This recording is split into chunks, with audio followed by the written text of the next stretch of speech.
Branches of CareerSource, Florida's job placement service, keep getting caught inflating or inventing their job data.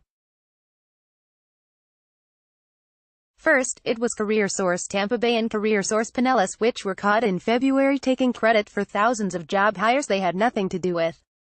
This week, auditors caught CareerSource South Florida, the Miami-Dade, Florida Keys branch of the state jobs service, inflating its numbers. In a Miami-Dade County Inspector General's audit that New Times obtained Friday, one CareerSource subcontractor got caught faking data to make itself look good, and, after the audit, wound up repaying more than $150,000 in taxpayer funds. In other cases, CareerSource listed employees as having been placed in full-time jobs that in reality lasted only days or weeks. And this is certainly not the first scandal at CareerSource South Florida. In 2015, New Times reporter Jessica Swanson detailed in multiple stories how still current branch boss Rick Beasley repeatedly bullied and verbally harassed at least 8 of his female employees. In other cases, branch employees working under Beasley were also accused of harsh harassment. In a post-Me Too world, it's worth taking a second look at the allegations. 1. 8 women called the Workforce 8 detail allegations to New Times in September 2015. Rick Beasley earns more than Miami-Dade Mayor Carlos Jimenez. The burly middle-aged bureaucrat with a penchant for bow ties runs CareerSource South Florida, a county agency that connects thousands of local job seekers and employers. With $70 million budget fed by state and federal funds, it's the largest operation of its type in Florida, and one of the biggest workforce boards in the nation. But that's not all. Beasley, who made $179,676 in 2013, compared to Jimenez's $146,023, sits on the President's Council at Florida International University and the board of the Miami-Dade Early Learning Coalition, a nonprofit that advocates for children, and in February, he was elected president of the U.S. Conference of Mayors Workforce Development Council, which Jimenez called an extraordinary honor. He's even president of the local Pi Nu chapter of Omega Psi Phi, a predominantly African-American fraternity with well-known members such as Bill Cosby, Michael Jordan, and Rev. Jesse Jackson. So it's a surprise to hear claims from a group of 8 former Beasley employees who call themselves the Workforce 8.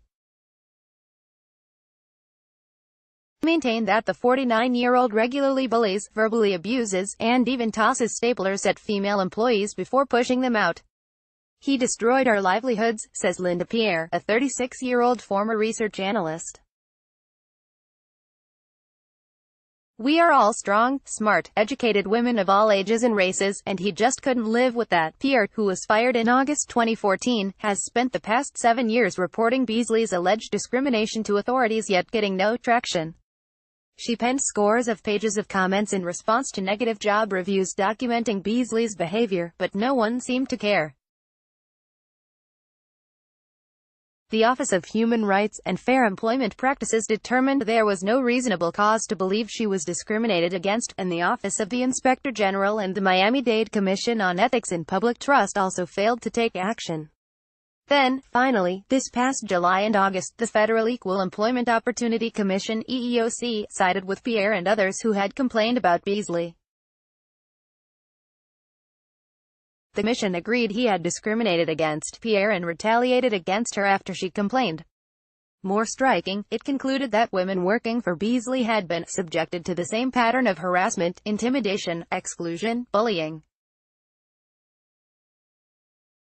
conditions due to their sex. Beasley has consistently denied the claims.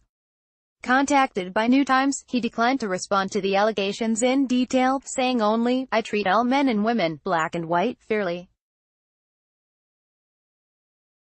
Now, I never said I was a perfect boss. Only one of the women worked for me directly. They never interviewed any of the men, too." One woman says she was bullied by her boss for being pregnant. Aileen Hidalgo says her supervisor has always been a stickler for clocking in on time and not leaving her desk or making personal calls. As a result, her job in finance at CareerSource South Florida, a county agency with a $70 million budget to help job seekers, has always been stressful. But she says it got even worse last December when she told that supervisor, Christine Garcia, that she was pregnant.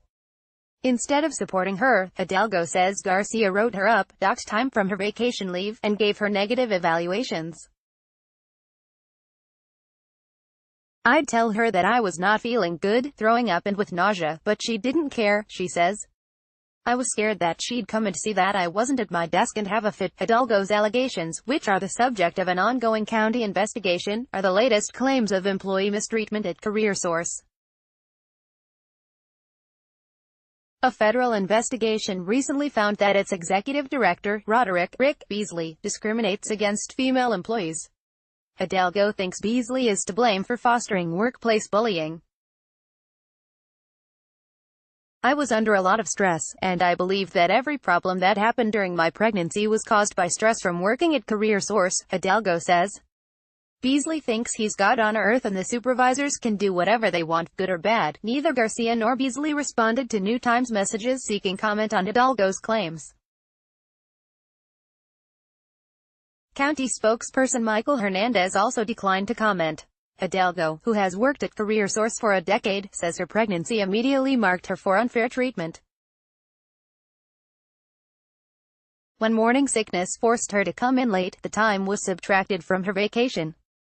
Her regular bathroom trips led to abuse from Garcia, she says.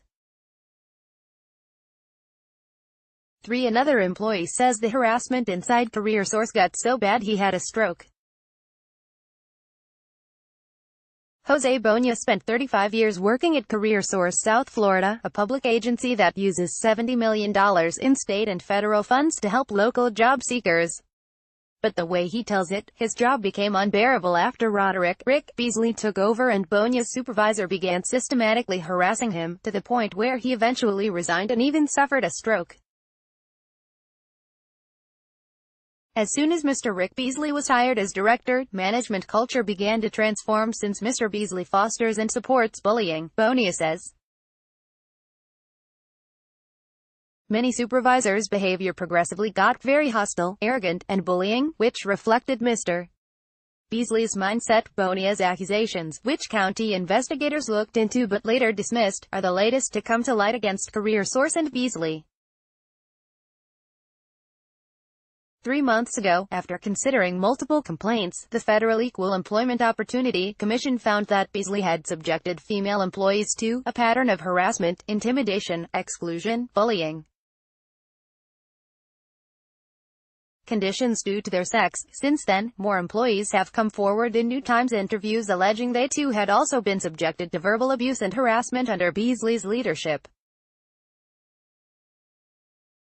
Complaints of religious, ethnic, and disability discrimination had also been lodged against the agency. County attorneys have not responded to New Times messages seeking comment and in a recent board meeting instructed CareerSource's board members not to speak to reporters. Beasley has repeatedly denied the allegations, stating, "I treat all men and women, black and white, fairly." Bonilla says he used to enjoy his job as an accountant in the finance division at CareerSource. He used to be friends with his supervisor, Christine Garcia, who didn't reply to New Times messages seeking comment for this story. Once, Garcia even recommended him for Employee of the Quarter. According to Bonilla, everything changed once Beasley began working there and promoted Garcia to supervisor in 2007. From 2007 to 2014, my life became an inferno, Bonilla says. Ms. Garcia became my supervisor, and she did not speak kindly to me during the entire 7 years. Beasley was also accused of religious discrimination. One of those concerned about Beasley's approach to religion is Daryl Rosenbaum, a former CareerSource director who is Jewish. He contends Beasley ordered him to work at a dragon boat race on a Saturday in 2007. When Rosenbaum said he couldn't because it was the Jewish Sabbath and suggested moving the event to Sunday, Beasley refused. He said, "No, that's God's day," Rosenbaum recalls. I said, and Saturday's my God's day, but it was like no one else's beliefs mattered. Rosenbaum, like 3 other employees interviewed by New Times, says Beasley would lead 3 to 5 minute prayers at the beginning of every staff meeting. Once, Rosenbaum says, he made a joke after Beasley mentioned Jesus in a prayer. I said, if Jesus is the only one who is perfect, how do you expect us to have a 0% error rate? Rosenbaum recalls. Beasley didn't say anything and just glared at me. Not long after that disagreement, in 2008, Rosenbaum was fired. He claimed religious discrimination and filed a complaint with Miami-Dade's Office of Human Rights and Fair Employment Practices. Like at least 4 women interviewed by New Times who had complained to the county about Beasley, however, he was rebuffed. If you're Beasley, you think you're God and you can say and do what you want, Rosenbaum says. Andrea Vanez, a former administrator, agrees. She estimates she attended 6 or 7 meetings with Beasley where prayers were required. It's a blatant violation of church and state, Vanez says, and the law. Employees were allowed to leave the room during the prayer, but it was awkward. No one's going to walk out, she says. Everyone's going to look at you like a demon child. 5. The federal government finally chastised Beasley for an alleged pattern of bullying, but Beasley still denied the allegations. There was yelling, the silent treatment, being passed over for promotions, and being forced to move to different desks. The group came to call themselves the Workforce 8. Though numerous county agencies ignored their claims, this past July and August, the federal government concluded the 8 had been subjected to the same pattern of harassment, intimidation, exclusion, bullying, conditions due to their sex. Beasley wouldn't discuss the claims in detail but said he treats all of his many employees fairly. These women are going after me, he said, and I find it underhanded. Helena Pavarnik, a 63-year-old placement facilitator who worked under Beasley for 9 years, is one of the Workforce 8. She says that in 2011, Beasley chased her after an argument. He put his finger so close to my nose that, if I had moved forward, just by a step, he could be accused of assault, she says. She was fired 7 months later. Pavarnik appealed her termination to the Director of Workforce Services in Tallahassee. Mr. Beasley is categorically an office bully, she wrote. There's a pattern of intimidating educated, strong women with excellent employment histories to resign or transfer to other areas, but she says no one followed up with her.